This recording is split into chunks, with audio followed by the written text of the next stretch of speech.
दोस्तों, बड़ी खबर निकलकर सामने आ रही है। ईरान का वो रहस्यमय पहाड़ जिसे अमेरिका और इजराइल ईरान का सबसे सुरक्षित गुप्त परमाणु ठिकाना बता रहे हैं। आखिर उसके अंदर ऐसा क्या छिपा है कि पूरी दुनिया की नजर उस पर टिक गई है। दूसरी बड़ी खबर, डोनाल्ड ट्रंप ने आखिरी वक्त पर ईरान पर होने वाला सबसे बड़ा हमला क्यों रोक दिया, क्या है मजबूरी।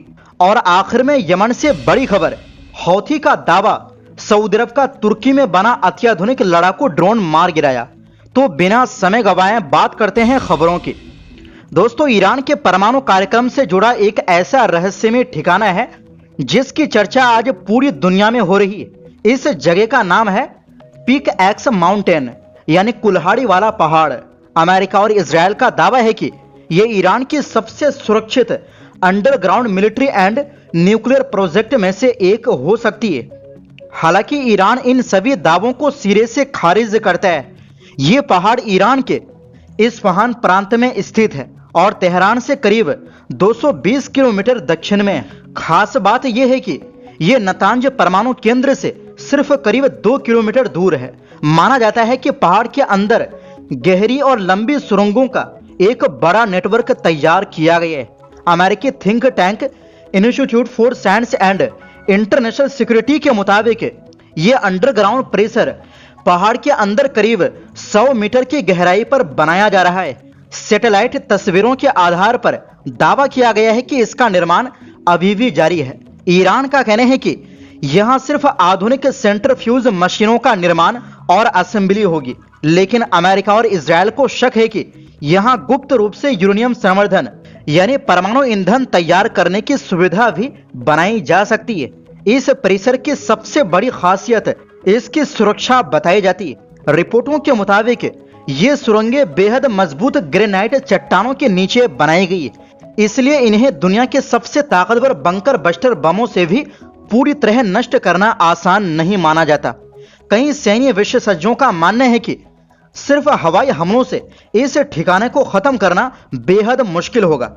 बताया जाता है कि इस परियोजना की शुरुआत साल 2020 में नतांज परमाणु केंद्र में हुए विस्फोट और कथित तोड़फोड़ के बाद हुई थी। तब ईरान ने घोषणा की थी कि आधुनिक सेंट्रीफ्यूज के लिए पहाड़ के अंदर एक नया और ज्यादा सुरक्षित प्रेशर बनाया जाएगा। वहीं अमेरिका और इजराइल का मानना है कि भविष्य में यही ईरान के परमाणु कार्यक्रम का सबसे अहम और सबसे सुरक्षित केंद्र बन सकता है। दूसरी तरफ ईरान का कहना है कि यह सिर्फ पश्चिमी देशों का प्रचार है ताकि उसके खिलाफ कार्रवाई का माहौल बनाया जा सके। हाल ही में अमेरिकी राष्ट्रपति डोनाल्ड ट्रंप ने भी इस पहाड़ का कई बार जिक्र किया। 13 जुलाई 2026 को उन्होंने कहा था, हम पिक एक्स माउंटेन को खत्म कर देंगे। इसके बाद 21 जुलाई को उन्होंने कहा कि अमेरिका इस जगह पर लगातार नजर रखे हुए है और अगर यहां परमाणु गतिविधि मिली तो कार्रवाई की जाएगी।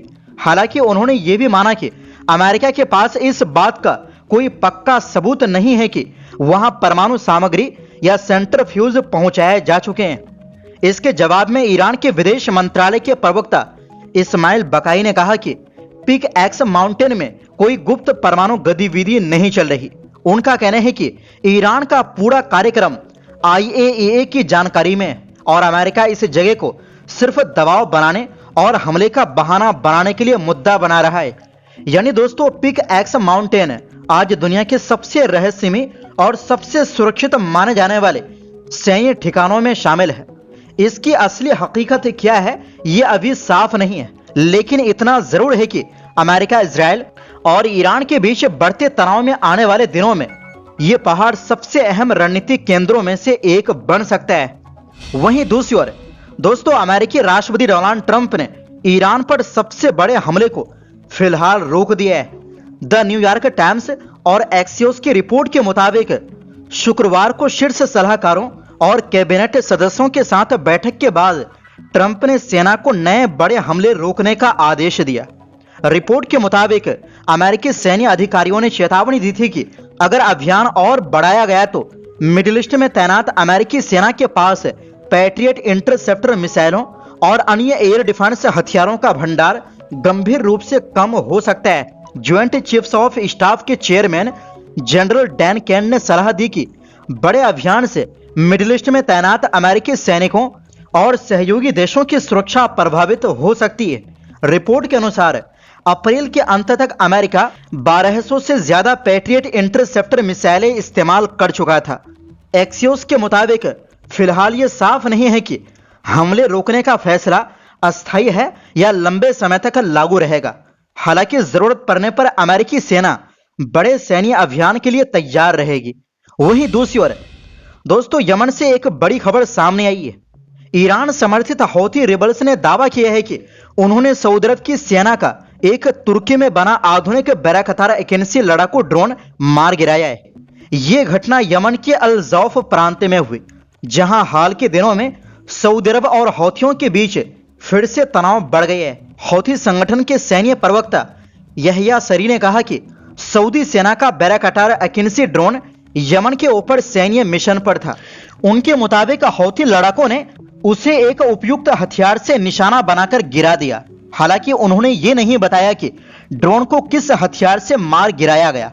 हौथियों ने कहा कि वो यमन की संप्रभुता का उल्लंघन करने वाली हर कार्रवाई का जवाब देंगे और उनके पास ऐसे हमलों का मुकाबला करने की पूरी क्षमता मौजूद है।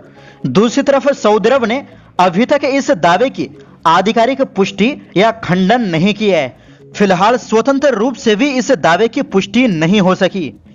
दरअसल बैरकतार एकेंसी तुर्की की कंपनी बायकर द्वारा बनाया गया एक अत्याधुनिक सशस्त्र ड्रोन है। सऊदी अरब ने साल 2023 में तुर्की के साथ हुए एक बड़े रक्षा समझौते के तहत इन ड्रोन को खरीदने का फैसला किया था। इस समझौते को तुर्की के इतिहास का सबसे बड़ा रक्षा निर्यात समझौता माना जाता है, जिसकी अनुमानित कीमत करीब 3 अरब डॉलर बताई जाती है। रिपोर्टों के अनुसार इस समझौते के तहत सऊदी वायुसेना और नौसेना दोनों को एकेंसी ड्रोन दिए गए, जिससे सऊदी अरब की ड्रोन क्षमता पहले से काफी मजबूत हुई। हालांकि सऊदी सरकार ने आधिकारिक तौर पर यह नहीं बताया कि उसके पास कुल कितने एकेंसी ड्रोन हैं।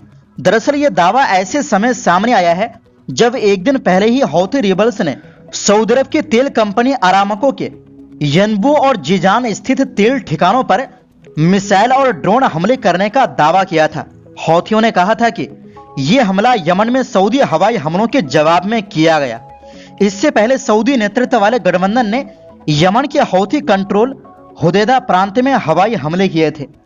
सऊदी अरब का कहना था कि वहां मौजूद सैन्य ठिकानों का इस्तेमाल अंतरराष्ट्रीय समुद्री जहाजों को निशाना बनाने के लिए किया जा रहा था।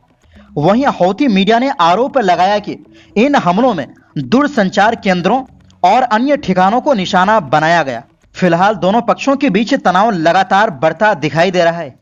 अगर हालात इसी तरह बने रहे तो लाल सागर और पूरे क्षेत्र में सुरक्षा और तेल आपूर्ति को लेकर नई चिंताएं पैदा हो सकती है। तो फिलहाल के लिए इस रिपोर्ट में बस इतना ही। फिर मिलते हैं एक नई रिपोर्ट्स के साथ।